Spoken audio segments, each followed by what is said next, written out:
તો હવે વાત કરીશું ગાંધીનગર જિલ્લાની. તો ગાંધીનગરના દહેગામના બહિયલ ગામમાં નવરાત્રી દરમિયાન પટેલવાસ અને બારોટવાસ પાસે બે જૂથો વચ્ચે ઘર્ષણ સર્જાયું હતું.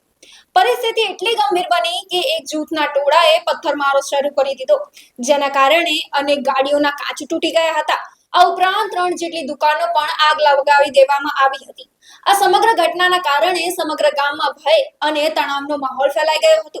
આ ઘટનાની જાણ થતાં જ દહેગામ પોલીસ તાત્કાલિક ઘટના સ્થળે પહોંચી હતી. પરિસ્થિતિની ગંભીરતાને ધ્યાનમાં રાખીને જિલ્લા પોલીસે વડા રવિ તેજા, વાસંત શેટ્ટી, એએસપી આયુષ જૈન અને ચિલોડા, ડભોડા, પેથાપુર સહિત જિલ્લાની પોલીસ ટીમો પણ ઘટના સ્થળે પહોંચી હતી. પોલીસે પરિસ્થિતિને કાબૂમાં લેવા માટે ટીયર ગેસના સેલ છોડ્યા હતા. હાલ સમગ્ર ગામ પોલીસ છાવણીમાં ફેરવાઈ ગયું છે અને પોલીસે ધરપકડનો દોરો શરૂ કર્યો છે. હાલ ગામમાં અંજાપા ભરી શાંતિ પ્રવર્તી રહી છે.